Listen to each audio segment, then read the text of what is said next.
Hello guys, और आज हम बात करने वाले हैं पेंगुइन सीरीज के एपिसोड 5 से लेके 8 तक के बारे में। एपिसोड 1 से लेके 4 मैंने पिछली वीडियो में कवर कर लिया है, तो अगर आपने वो वीडियो नहीं देखी है तो एक बार उस वीडियो को जरूर ट्राई कर ले, लिंक डिस्क्रिप्शन में।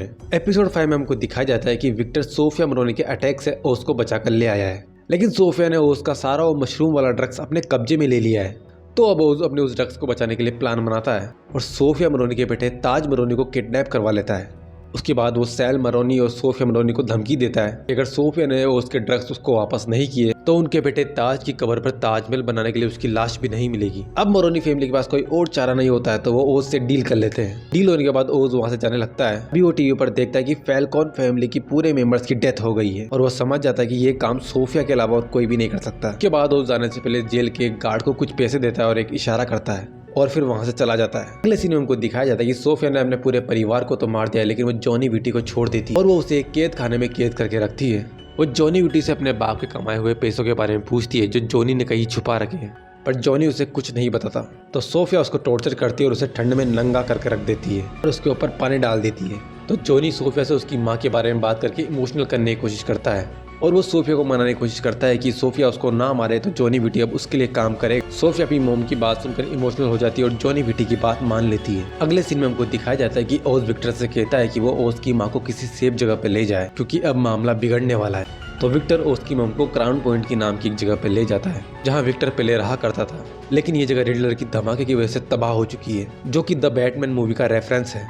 लेकिन यहाँ पर विक्टर को उसका पुराना साथी स्क्विड देख लेता है। दोस्तों, ये वही आदमी जिसके साथ विक्टर ने मिलकर ओज की कार चुराने की कोशिश की। अगले सीन में हमको दिखाया जाता है कि ओज नाडिया मरोनी से मिलने जाता है अपना मशरूम वाला ड्रग्स वापस लेने के लिए, लेकिन नाडिया बोलती है कि पहले उसको अपना बेटा चाहिए, तभी वो उसके ड्रग्स वापस करेगी। फिर ओज उसके बेटे को लेके आता है जो पूरी तरीके से भीगा हुआ है और वो उसको नाडिया के पास भेज देता है।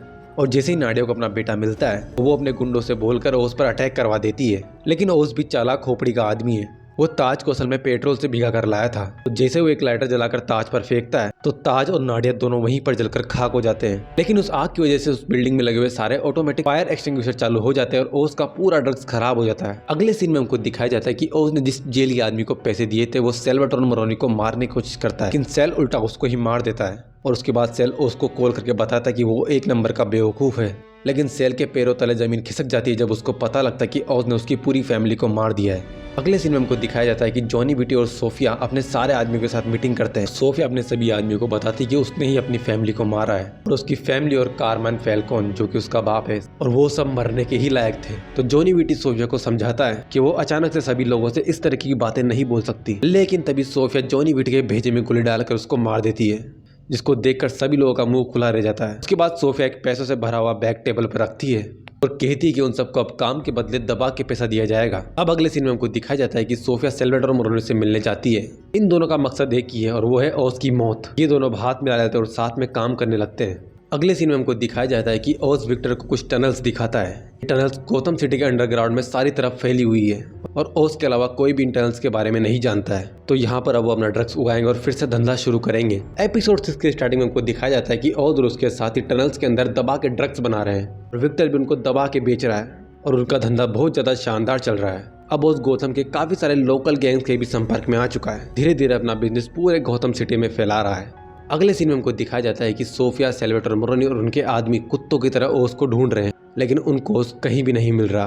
सोफिया और सैल्वाटोर मरोनी ओज के पुराने घर में जाते हैं और सोफिया को वहां पर ओज की एक गर्लफ्रेंड की फोटो मिलती है। सोफिया उस फोटो की मदद से ओज की उस गर्लफ्रेंड को ढूंढ निकालती है और उसकी मदद से सोफिया को पता लग जाता है कि ओज कहाँ पर छुपा हुआ है। अगले सीन में हमको दिखाया जाता है कि ओज उन सभी लोकल गैंग्स के लीडर से मिलता है और उन सबको किसी नेता की तरफ भाषण देने लगता है। सबसे कहता है कि तुम इतने साल से मरोनी और फैल्कॉन फैमिली के लिए काम कर रहे हो, लेकिन तुम लोगों को अभी तक कोई कुत्ता भी नहीं जानता। तो अब से ऐसा नहीं होगा, फैल्कॉन और मरोनी फैमिली खत्म हो जाएगी और ओज और उसके इन सभी साथियों का गौतम सिटी पर राज होगा। अब ये मोटिवेशन सुनकर सभी लोग ओज का साथ देने के लिए तैयार हो जाते हैं, लेकिन अगले सीन में दिखाया जाता है कि सोफिया ने अब ओज की मॉम को किडनैप कर लिया है। एपिसोड 7 की स्टार्टिंग होती है और हमको ओज की बैक स्टोरी दिखाई जाती है। ओज अभी छोटा है और अपनी माँ और अपने 2 भाइयों के साथ में रहता है। ओज का अपनी माँ से बहुत ज्यादा लगाव है, लेकिन अपने भाइयों को इतना ज्यादा पसंद नहीं करता है। अब अगले सीन में दिखाया जाता है कि ओज और उसके दोनों भाई कहीं बाहर खेलने जाते हैं। ये जगह वही टनल्स है जहाँ पर फ्यूचर में ओज अपना कारोबार करेगा। अब यहाँ पर ये सब मिलकर छुपन छुपाई खेलते हैं। ओज अपने भाइयों को ढूंढता है, लेकिन उसके दोनों भाई किसी बेसमेंट में जाकर छुप गए हैं। यहाँ से नीचे जाने के लिए ओज को सीढ़ियों का इस्तेमाल करना पड़ेगा, लेकिन जैसा कि हम जानते हैं कि ओज की एक टांग टूटी हुई है, तो वो सीढ़ियों का इस्तेमाल नहीं कर सकता। ओज को लगता है कि उसके दोनों भाई उसका मजाक बनाने की कोशिश कर रहे हैं, तो वो बेसमेंट का दरवाजा बंद कर वहां से चला जाता है। अगले सीन में हमको दिखाया जाता है कि ओज अपनी माँ को बताता है कि उसके दोनों भाई मूवी देखने गए और ओज भी घर पर अपनी माँ के साथ मूवी देखने लगता है। लेकिन उस दिन अचानक मौसम बिगड़ता है और तेज बारिश होने लगती है, जिसकी वजह से उस बेसमेंट में पूरी तरीके से पानी भर जाता है और इस वजह से ओज के दोनों भाइयों की मौत हो जाती है। इसका मतलब है कि जाने अनजाने में ओज ने अपने दोनों भाइयों को मारा है। अगले सीन में हमें प्रेजेंट की स्टोरी दिखाई जाती है, जहाँ पर ओज घर पे आता है, लेकिन उसको अपनी माँ कहीं भी नहीं मिलती क्योंकि उसे सोफिया ने किडनैप कर लिया है। उसी समय पर सैल्वाडोर मोरोनी भी वहाँ पर आ जाता है और वो ओज की खतरनाक धुलाई करने लगता है और वो उससे पूछता है कि बता भाई तू अपने ड्रग्स कहाँ पर उगा रहा है। तो ओज सैल्वाडोर मोरोनी को अपने ठिकाने पर ले जाता है, जहाँ पर वो अपना ड्रग्स बनाता है। वहाँ पर ओज के काफी सारे लोग ड्रग्स बना रहे होते हैं। सैल्वाडोर उन सभी लोगों को बोलता है कि अब से वो मोरोनी और फैल्कॉन फैमिली के लिए काम करेंगे, लेकिन तभी ओज का एक आदमी वहाँ की लाइट बंद कर, जिसकी वजह से वहाँ पर अफरा तफरी मच जाती है और सेल और ओज के लोगों के बीच में लड़ाई हो जाती है। सेल और ओज के बीच में भी लड़ाई होने लगती है, लेकिन ओज सेल को जान से मार देता है और उसके सभी आदमियों को भी मार देता है। उसके बाद वो सोफिया को कॉल करता है और बताता है कि उसने सैल्वाडोर मोरोनी को मार दिया है। अब सोफिया के लिए अच्छा यही होगा कि वो ओज की माँ को वापस कर दे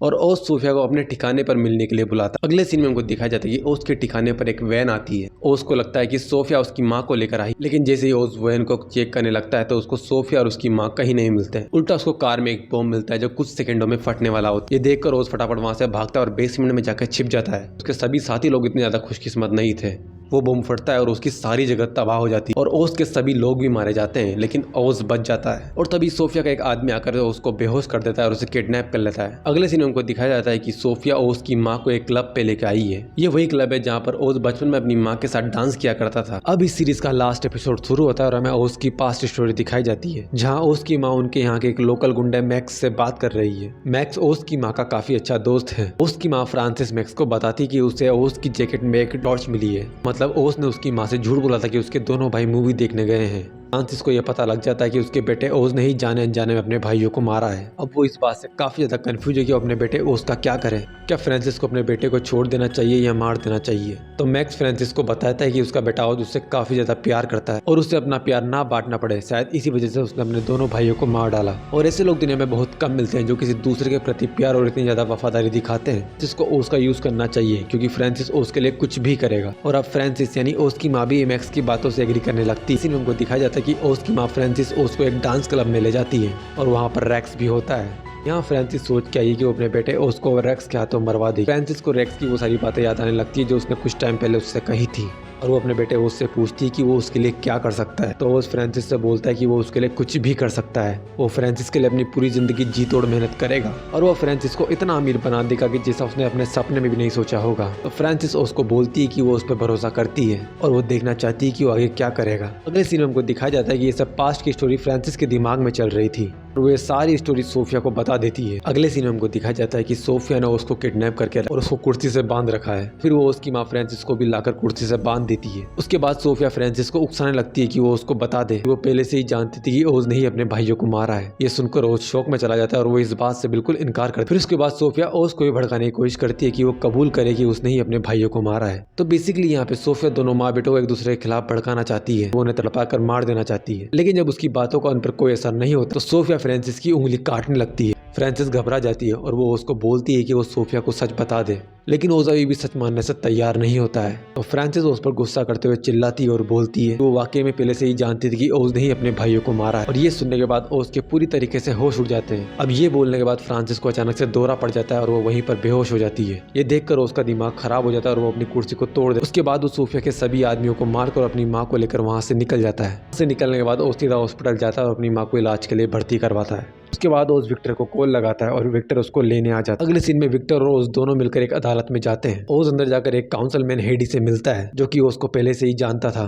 अब यहाँ ओज हेडी को एक झूठी कहानी सुनाने लगता है। वो हेडी को बताता है कि सिल्वेटर और मरोनी क्राउन पॉइंट में टनल के नीचे ड्रग्स का एक बहुत बड़ा गैंग चला रहा था। सोफिया फाल्कोन ने बॉम्ब से उसके पूरे ड्रग गैंग को उड़ा दिया और साथ में क्राउन पॉइंट को भी उड़ा दिया। ये सब बातें हेडी न्यूज वाले को जाकर बताता है तो वो गौतम का हीरो बन सकता है। हेडी को ये सब बातें फायदे की लगती है तो ये इन सभी बातों को जाकर न्यूज वालों को बता देता है। इस तरह सोफिया फाल्कोन एक बहुत बड़ी क्रिमिनल साबित हो जाती है। ये सब बातें सोफिया को पता लगती है तो वो यहाँ के सभी मशहूर गुंडों को बुलाती है। सोफिया उन सभी गुंडों को बताती है कि वो गौतम सिटी छोड़कर जा रही और वो अपना यहाँ का ड्रग्स का कारोबार उसी को देगी जो ओस को पकड़कर उसके पास लेकर आए। इन सब गुंडों के अंदर जाओ भी शामिल है। जाओ का राइट हैंड लिंक जो कि विक्टर का काफी अच्छा दोस्त, वो विक्टर को फोन करके ये सारी बातें बता देता है। अगले सीन में हमको दिखाया जाता है कि सोफिया गौतम सिटी छोड़ने की तैयारी कर रही है। तभी सोफिया के पास जाओ का कॉल आता है।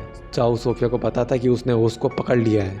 तो सोफिया अब जाओ से मिलने जाती है जहाँ जाओ ने ओस को पकड़ के रखा हुआ है। लेकिन कहानी यहाँ पर पूरी तरीके से पलट जाती है और लिंग जाओ को धोखा दे देता है और ओज के साथ मिल जाता है। अब लिंग और ओज मिलकर जाओ को मार देते हैं और सोफिया को पकड़ लेते हैं। लेकिन ओज सोफिया को नहीं मारता है बल्कि उसे पुलिस के हवाले कर देता है और यहीं सोफिया का चैप्टर क्लोज हो जाता है। अगले सीन में हमको दिखाया जाता है कि ओज की माँ पैरालाइज हो चुकी है, मतलब वो ना हिल डुल सकती है और नहीं कुछ बोल सकती है। ये सुनकर ओज काफी ज्यादा दुखी होता है क्योंकि उसने अब लगभग सब कुछ पा लिया है, लेकिन ओज की माँ की हालत अब ऐसी हो चुकी।